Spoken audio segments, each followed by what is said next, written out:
Inna ad-dina 'indallahil Islam.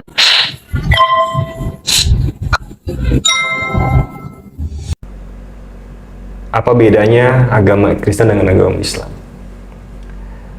Ustadz saya berkata, kita punya Nabi, kita punya Tuhan. Kamu, Nabinya siapa? Saya diam waktu itu, nggak bisa ngomong apa-apa. Utusan Tuhanmu siapa? Oke, nggak bisa jawab, saya bilang. Ditanya Ustadz saya, Tuhanmu siapa? Saya bilang, Tuhan saya, menurut agama saya, Yesus Kristus. Utusannya siapa? Tidak ada, saya bilang. Itu kadang-kadang yang saya itu kadang-kadang berpikir,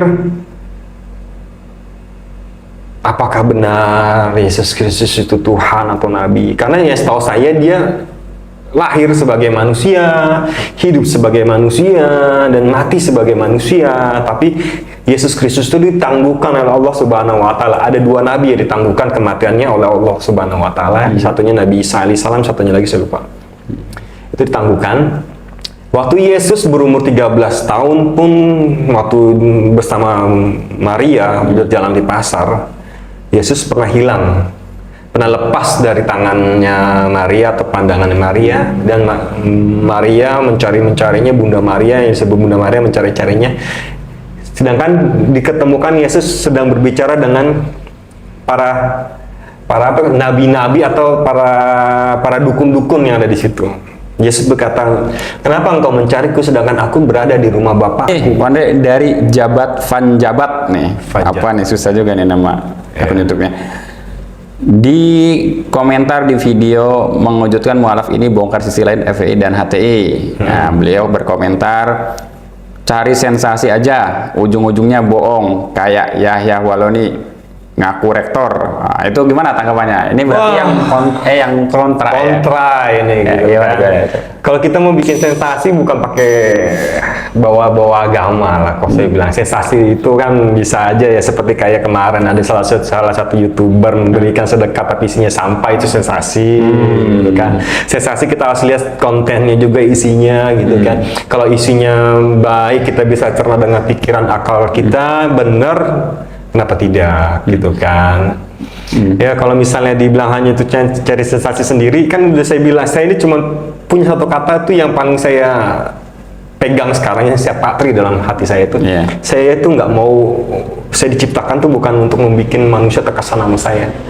Saya itu diciptakan untuk membuat Allah Subhanahu Wa Taala, Tuhan saya itu terkesan untuk saya gitu. Kalau mungkin sensasi mah seperti kayak pertanyaan gini, ada salah satu orang Muslim berkata kepada saya, lu masuk Islam karena lu pengen cari rezeki sana, cari duit. Saya bilang enggak kok, saya bilang. Kalau mau cari uang tuh bukan di Islam. Di Islam tuh ya ampun, ibadahnya kamu lihat pakai sarung, baju koko, peci, sajadah, udah kita nggak pakai sandal masuk ke dalam masjid. Semua sama di hadapan Allah. Semua sama di hadapan Allah dengan mengucapkan assalamualaikum. Itu semua perbedaannya semua. Mau pejabat, orang kaya, orang miskin sama semua. Presiden pun sholatnya pasti rukuf, sama seperti kita. Nggak mungkin nggak ada perbedaan, mau dia presiden, mau dia wakil presiden, mau dia anak sultan, mau dia orang borju, orang berduit, tetap kok gerakannya, kiblatnya sama, ucapannya sama, nggak ada perbedaannya. Itulah. Berarti buat apa cari sensasi ya? Buat apa cari sensasi? Aduh. Kemarin berarti cari sensasi sih. Di video yang kemarin tuh Bang Andre menceritakan story Bang Andre ya gitu ya, sebenarnya kita ya. Itu hanya yang saya alamin dari diri saya gitu kan. Nanti kalau apa yang saya ceritakan itu pun nanti ya akan diminta pertanggungjawaban di hadapan Allah Subhanahu Wa Taala. Syukur-syukur banyak manfaat ya. Terus menginspirasi banyak orang. Baik, itu benar. Nah, selanjutnya nih Bang Andre. Ya. Dari Agustinus. Oh, dari namanya udah jelas ini. Agus. Saya bacakan ya, agak panjang nih. Pantasan pikiranmu bukan mengampuni tapi membenci. Itulah ajaran yang kamu dapat. Emangnya apa salah kekristenan kamu? aja yang tidak mencari, tapi tunggu supaya jatuh dari langit. Ya. Lihat aliranmu sekarang, rusuh di mana-mana, bahkan sesama Islam pun dibenci. Di mana letak kebaikannya? Bingung aku entah apa yang merasukimu. Jawab sendiri. Nah, jawab sendiri kan. kita jawab ya. Oke. Kalau misalnya dibilang agama saya rusuh lah gitu, orang-orang yang suka berperang atau gimana. Kita nggak bisa pungkirin adalah agama Islam adalah agama mayoritas Indonesia, agama terbesar Indonesia ini. Saingan agama saya sekarang yaitu adalah non-Muslim. Banyak, kalau saya mau sebutin ada Kristen, Katolik, Buddha, Hindu, dan ada kalau nggak salah Konghucu, dan ada mau satu lagi ini belum diresmikan, itu ada agama yang diyakinin lah, saya bilang. Yang terbesar jamaahnya atau pengikutnya paling besar adalah agama Kristen. Kita tahu tolaknya itu dengan agama Islam beda banget. Saya sempat berkata kepada saudara saya, yaitu om saya berbicara jujur, kamu marah. Saya berbicara bohong, kamu benarkan. Contoh, ini mungkin saya bilang Nabi Isa alaihissalam itu di dalam agama saya itu disebutkan utusan Allah, Nabi. Jika saya berbicara kepada kamu, saya bilang Nabi Isa alaihissalam itu adalah manusia, utusan Tuhan, kamu pasti menjawab tidak, dia itu Tuhan. Saya berkata tentang benar agama saya, kamu marah. Tapi kalau saya berbohong misalnya, Nabi Isa alaihissalam itu adalah Tuhan, pasti kamu bilang, iya, dia adalah Tuhan penyelamat dosa-dosa manusia. Perbedaan konteksnya dari situ aja sudah beda, maka saya bilang. Dari konteks itu udah beda. Terus kalau dibilang mencari, kalau saya bertujuan mau ke Bandung, pasti tujuannya saya gedung sate, pasti yang pertama saya pikirkan, yang saya cari adalah di mana letaknya itu gedung sate. Habis itu jalannya lewat mana, biayanya berapa.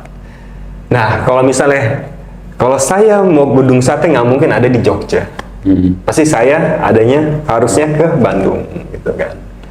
Jadi kalau misalnya saya ke Jogja, ya itu nyasar namanya. Makanya dulu saya sempat mencari jati diri saya. Ini cari jawaban saya sebagai manusia, akal pikiran saya gitu kan. Yang saya bilang, kalau misalnya saya bilang Nabi Isa alaihissalam, atau yang saya sebut Nabi Isa alaihissalam, atau yang kalian sebut itu adalah Yesus Kristus, saya bilang, sempat saya bertanya, tidak ada satu ayat pun yang mengatakan sembahlah aku,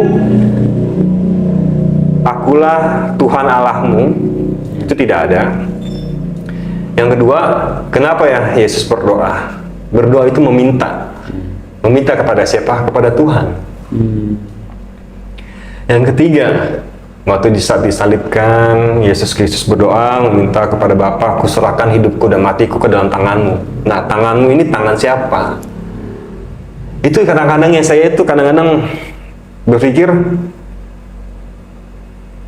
apakah benar Yesus Kristus itu Tuhan atau Nabi? Karena ya setahu saya dia lahir sebagai manusia, hidup sebagai manusia, dan mati sebagai manusia. Tapi Yesus Kristus itu ditangguhkan oleh Allah Subhanahu Wa Taala. Ada dua nabi yang ditangguhkan kematiannya oleh Allah Subhanahu Wa Taala. Satunya Nabi Isa alaihissalam, satunya lagi saya lupa. Itu ditangguhkan. Waktu Yesus berumur 13 tahun pun, waktu bersama Maria berjalan di pasar, Yesus pernah hilang, pernah lepas dari tangannya Maria atau pandangannya Maria, dan Maria mencarinya, Bunda Maria yang disebut Bunda Maria mencari-carinya. Sedangkan diketemukan Yesus sedang berbicara dengan para nabi-nabi atau para dukun-dukun yang ada di situ. Yesus berkata, kenapa engkau mencariku sedangkan aku berada di rumah Bapakku? Itu dia. Banyak pertanyaan saya yang membuat saya ragu gitu kan. Saya udah mencarinya. Saya udah mencarinya, cuman jawaban yang ada di dalam yang sampai ke saya itu tidak puas. Cuman ya hanya dibilangin apa yang kamu yakinin menurut agamamu. Apa yang kamu yakini menurut agamamu. Di Islam nggak begitu. Di Islam bisa dipertanyakan. Pertanyaan pertama waktu saya masih kecil saya ngaji, apa bedanya agama Kristen dengan agama Islam?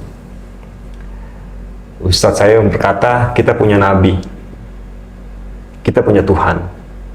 Kamu nabinya siapa? Saya diam waktu itu, nggak bisa ngomong apa-apa. Utusan Tuhanmu siapa? Oke, nggak bisa jawab. Saya bilang, ditanya Ustadz saya, Tuhanmu siapa? Saya bilang, Tuhan saya menurut agama saya Yesus Kristus. Utusannya siapa? Tidak ada, saya bilang. Karena kita meyakinin dialah Tuhan yang hidup. Angkatlah batu itu, angkatlah kayu itu, maka engkau akan menemukan aku. Carilah aku di mana-mana. Ketuklah maka engkau akan dibukakan, mintalah maka engkau akan diberikan. Cuman memang jawaban-jawaban apa yang ada di pikiran saya sebagai haknya saya, kodratnya saya sebagai manusia, di agama saya dulu saya nggak terpuaskan lah gitu. Al-Quran itu cuma satu bahasa. Itu dia yang saya takjubnya, yang saya kagumnya. Al-Quran itu hanya satu bahasa. Mau ada di Cina pakai bahasa Arab, mau ada di Jepang, mau di Amerika, mau di negara yang adidaya sekalipun, tetap dia menggunakan satu bahasa dan bukan bahasa-bahasa lain. Soalnya artinya nanti bisa akan beda. Yang saya kagetnya lagi, Ustadz saya pernah ngomong gini, pada saat merebutkan kemerdekaan Indonesia hanya ada dua kata-kata, merdeka dan Allahu Akbar. Takbir ya. Nah, itu dia.